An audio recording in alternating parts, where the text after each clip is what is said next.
Assalamualaikum warahmatullahi wabarakatuh. Perkenalkan, nama saya Wayu Hairullah, mahasiswa program studi pendidikan matematika semester 5 STKIP Muhammadiyah Kuningan. Di sini saya akan menjelaskan materi mengenai landasan religius, bimbingan, dan konseling. Adapun agenda pembelajaran pada kesempatan kali ini, yang pertama, hakikat manusia menurut agama. 2. Peranan agama bagi kehidupan. 3. Persyaratan konselor. 4. Implementasi landasan religius dalam bimbingan dan konseling. Dan yang terakhir, contoh studi kasus. Pendahuluan pada materi kali ini. Agama atau religion berasal dari kata Latin religio, berarti tiap. Dalam bahasa Inggris, religion dapat diartikan having innate God atau discrete power. Secara umum di Indonesia, agama dipahami sebagai sistem kepercayaan, tingkah laku, nilai, pengalaman, dan yang terinstitusionalisasi, diorientasi kepada masalah spiritual atau ritual yang diterapkan dalam sebuah komunitas dan diwariskan antar generasi dalam tradisi. Ditegaskan pula oleh Muhammad Surya bahwa salah satu tren bimbingan dan konseling saat ini adalah bimbingan dan konseling spiritual. Dewasa ini sedang berkembang kecenderungan untuk menata kehidupan yang berlandaskan nilai-nilai spiritual. Kondisi ini telah mendorong kecenderungan berkembangnya bimbingan dan konseling yang berlandaskan spiritual atau religi. Menurut Priyatno dan Erman Amti, landasan religius bimbingan dan konseling pada dasarnya ingin menetapkan klien atau siswa sebagai makhluk Tuhan dengan segenap kemuliaannya menjadi fokus sentral upaya bimbingan dan konseling. Pendekatan bimbingan konseling yang terintegrasi di dalamnya dimensi agama ternyata sangat disenangi oleh masyarakat Amerika saat ini.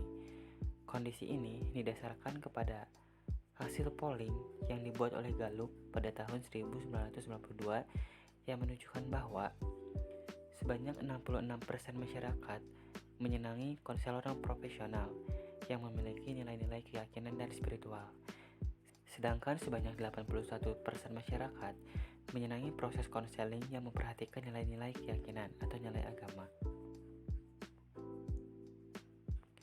Selanjutnya, hakikat manusia menurut agama.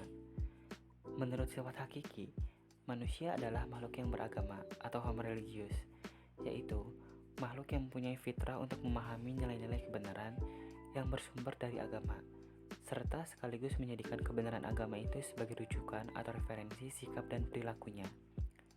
Dalil yang menunjukkan bahwa manusia mempunyai fitrah beragama adalah pada Quran Surat Al-A'raf ayat 172 yang artinya, "Bukankah aku ini Tuhanmu?" Maka mereka menjawab, "Ya, kami bersaksi bahwa Engkau Tuhan kami." Selanjutnya, peranan agama bagi kehidupan. Yang pertama, memelihara fitrah. 2. Memelihara jiwa. 3. Memelihara akal. Dan yang keempat, memelihara keturunan. Muhammad Surya mengemukakan bahwa agama memegang peranan sebagai penentu di dalam proses penyesuaian diri. Hal ini diakui oleh ahli klinis, psikiatris, pendeta, dan konselor bahwa agama adalah faktor penting dalam memelihara dan memperbaiki kesehatan mental. Agama memberikan suasana psikologis tertentu dalam mengurangi konflik, frustasi, dan ketegangan lainnya, dan memberikan suasana damai dan tenang. Selanjutnya, persyaratan konselor. Menurut Prayitno dan Eman Amti, mengemukakan bahwa persyaratan bagi konselor sebagai berikut. Pertama, konselor hendaknya orang yang beragama dan mengamalkan dengan baik keimanan dan ketakwaannya sesuai dengan agama yang dianutnya. 2. Konselor sedapat-dapatnya mampu mentransfer kaidah-kaidah agama secara garis besar dan relevan dengan masalah klien. 3. Konselor harus benar-benar memperhatikan dan menghormati agama klien. Selanjutnya, implikasi atau implementasi landasan religius dalam bimbingan dan konseling. Landasan religius dalam bimbingan dan konseling mengimplikasikan bahwa konselor sebagai helper, pemberian bantuan yang dianut untuk memenuhi pemahaman akan nilai-nilai agama, dan komitmen yang kuat dalam mengamalkan nilai-nilai tersebut dalam kehidupan sehari-hari. Khususnya dalam memberikan layanan dan konseling kepada klien atau peserta didik. Konselor semestinya menyadari bahwa memberikan layanan bimbingan konseling kepada klien merupakan salah satu kegiatan yang bernilai ibadah, karena di dalam proses bantuannya terkandung nilai amar ma'ruf nahi munkar atau mengembangkan kebaikan dan mencegah keburukan. Dan yang terakhir ada contoh studi kasus dengan judul terapi kejiwaan dengan pendekatan agama. Pada diri konselor juga ada benih-benih agama, sehingga untuk mengatasi masalah dapat dikaitkan dengan agama.